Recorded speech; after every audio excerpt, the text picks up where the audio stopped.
नमस्कार, मैं हूं राजेश पांडे और आप देख रहे हैं वन इंडिया हिंदी। पैगंबर मोहम्मद पर नुपुर शर्मा के दिए बयान को लेकर दुनिया भर में हंगामा हो रहा है। कई अरब के देशों ने इस पर कड़ी आपत्ति जताई, तो यह भारत के कई जगहों पर हिंसा भड़क गई। लेकिन सवाल ये उठता है कि अगर नुपुर शर्मा पर आरोप साबित होता है तो उन्हें सजा क्या होगी। आखिर भारत में भड़काऊ बयान को लेकर क्या सजा है, उसका क्या प्रावधान है, देखिए ये रिपोर्ट। नुपुर शर्मा के बयान पर सड़कों पर कोहराम मचा हुआ है। पैगंबर मोहम्मद पर विवादित टिप्पणी मानो आग की तरह देश में फैल गई है। देश में हिंसा भड़क गई, जिसका दंश हम सबको झेलना पड़ रहा है।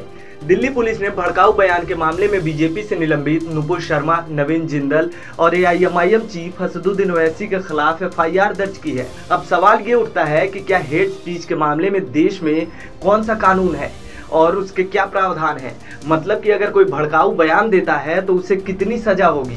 पहले तो हमें यह समझना होगा कि आखिर भड़काऊ भाषण या फिर हेट स्पीच क्या होता है। दरअसल किसी के जन्म, धर्म, जाति या फिर भाषा के आधार पर कुछ बोल देना या फिर इशारों में बता देना या फिर लिख कर देना जिससे किसी की धार्मिक भावनाएं आहत हो या फिर किसी समुदाय के बीच हिंसा को बढ़ावा देने के लिए कुछ कहा या बोला गया हो, वो हेट स्पीच है। हेट स्पीच पर यह है सजा। सौहार्द बिगाड़ने की कोशिश अपराध है। 153 ए के तहत दर्ज होगा केस। केस में धारा 505 भी जोड़ा जा सकता है। बयान पर 3 साल की कैद, जुर्माना या फिर दोनों। जनसभा में ऐसे बयान पर 5 साल की सजा का प्रावधान। भारत में भड़काऊ भाषण देने पर इंडियन पीनल कोड आईपीसी की धारा 153 ए और 153 ए के तहत केस दर्ज किया जाता है। कई मामलों में धारा 505 भी जोड़ी जाती है।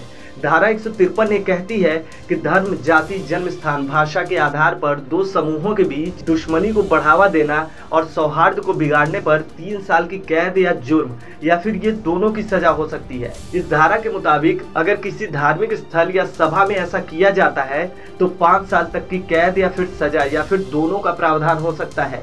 हेट स्पीच पर लॉ कमीशन ने 2017 में सरकार को अपनी रिपोर्ट सौंपी थी। इसमें आयोग ने सरकार से हेट स्पीच के लिए अलग अलग धारा जोड़ने की सिफारिश भी की थी। आयोग ने धारा 153 सी और 505 ए जोड़ने का सुझाव भी दिया था। प्रस्तावित 153 सी में धर्म, जाति या फिर समुदाय आदि के आधार पर बोलकर, लिखकर या फिर इशारे में धमकाने पर 2 साल की कैद और 5,000 रुपए जुर्माना या फिर दोनों की सजा का प्रावधान है। इस खबर में फिलहाल इतना ही। अपडेट्स के लिए बने रहिए वन इंडिया हिंदी के साथ।